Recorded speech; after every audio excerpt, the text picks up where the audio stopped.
রক্তের পাতা আছে।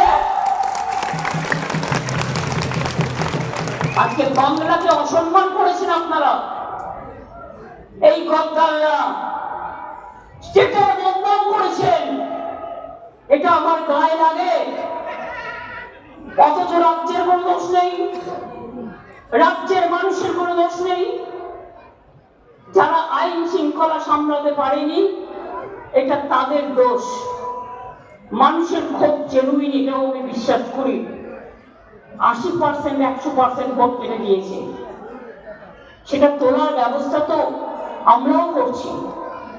আপনাদের তার জন্য সহযোগিতা করতে হবে, না হলে তো যাবার জায়গা আছে। সব রাস্তা বন্ধ করবেন না দয়া করে। আমাদের লড়াইটা লড়াইয়ের মতো করতে দিন, শান্তিপূর্ণভাবে, স্বস্তিতে। মনে রাখবেন, যদি চান বিজেপিকে বিনাশ করতে, এসআইআর সর্বনাশ, এরপরে হবে এনআরসি, এরপরে হবে আপনাদের ডিলিমিটেশন। বাংলাটাকে বিক্রি করে দিতে চায় ওরা, বাংলাটাকে ভাগ করতে চায়। আপনারা কি চান? কে চুপ করে বসে আছেন কেন? সব প্রজেক্ট কিন্তু বন্ধ হয়ে যাবে, সব হাতের বাইরে বেরিয়ে যাবে। না লক্ষ্মীর ভান্ডার, না কৃষক বন্ধু, বিজেপি সব কেড়ে নেবে। মাছ মাংস খাওয়া বন্ধ করে দেবে, চলাফেরা বন্ধ করে দেবে। তা যদি না চান, হিন্দু মুসলমান জোট বাঁধুন। মনে রাখবেন, এটা স্বাধীনতার লড়াই, বাংলা বাঁচানোর লড়াই, গণতন্ত্রের লড়াই।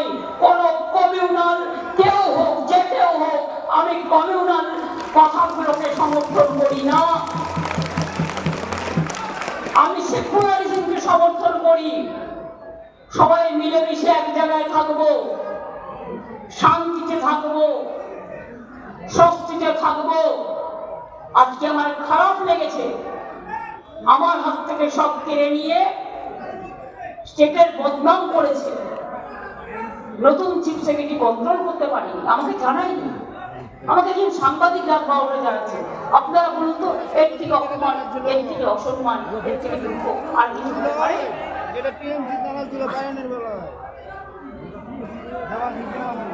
আর আপনারা আমাকে সেটা সুযোগ করে দিচ্ছেন, আমরা অপমানিত হওয়ার। আর কত অসম্মানিত হব, আর কত অপমানিত হব, আর কত লড়াই করব। আমি তো মানুষের জন্য লড়াই করতে চাই, কিন্তু শান্তিপূর্ণ ভাবে। আমি দাঙ্গা লাগানোকে সমর্থন করি না। আমি এমন কিছু আপনারা করবেন না। আপনাদের রাগ আছে জেনুইন, আপনাদের ক্ষোভ আছে জেনুইন, সেটাকে শর্ট আউট করবার জন্যই আমরা আইন থেকে রাস্তা সব জায়গায় আমরা ডোর টু ডোর ঘুরছি। যাদের নাম নেই লিস্টে, তারা ইন্ডিভিজুয়াল অ্যাপ্লাই করুন, ছাড়বেন কেন? এবং সুপ্রিম কোর্ট তো কালকে বলেছে যে আপনাদের 13টা ডকুমেন্ট যেটা আছে সিইসি, তাছাড়াও যদি আরো কোনো ডকুমেন্ট থাকে সেগুলো নিয়ে গিয়ে আপনারা আবেদন করুন, ট্রিব্যুনাল বিচার করবে। আর বিচার না হলে তখন সুপ্রিম কোর্ট দেখবে। কিন্তু কালকের একটা ঘটনা সব ঘটনাটাকে নষ্ট করে দিয়েছে। আমি জানি না কারা এটা করেছে, প্ল্যান করে করেছে ডেফিনেটলি। আমি তো নিজেই কিছু জানি না। আমার খুব মনে হচ্ছে একমাত্র মানুষ ছাড়া আর কেউ আমার সাথে নেই, সবটাই কেড়ে নিয়েছে। এবার ওরা ইলেকশনটা বাতিল করার চক্রান্ত করছে। একটা ঘটনা নিয়ে বলে দিচ্ছে সারা রাজ্যের আইন শৃঙ্খলার অবস্থা খারাপ। একটা ঘটনা আপনারা বানাবেন আর সেই ঘটনা নিয়ে সারা বাংলার বদনাম হবে। এটা কেন হবে, কেন হবে, কেন হবে? প্রশ্নটা আপনাদের কাছে আমি রেখে গেলাম। আর ইলেকশন কমিশন আপনারাই নিযুক্ত করেছেন যাদের, দেখেছেন যারা আসলে কাজ করতো তাদের সব তামিলনাড়ুতে পাঠিয়ে দিয়েছেন, কেরালায় পাঠিয়ে দিয়েছেন। যারা চিন্ত জানতো, আপনারা ভুলে গেছে এত সহজ নয় সবকিছু সামলানো। সবাই সবকিছু পারে না। আপনি ইলেকশনের কাজটা করুন, ল এন্ড অর্ডার ভালো থাকতে দিন, যারা ভালো কাজ করে আমার কাছে সবাই সমান। আমি আইপিএস আইএস এর মধ্যে ভাগাভাগি করি না।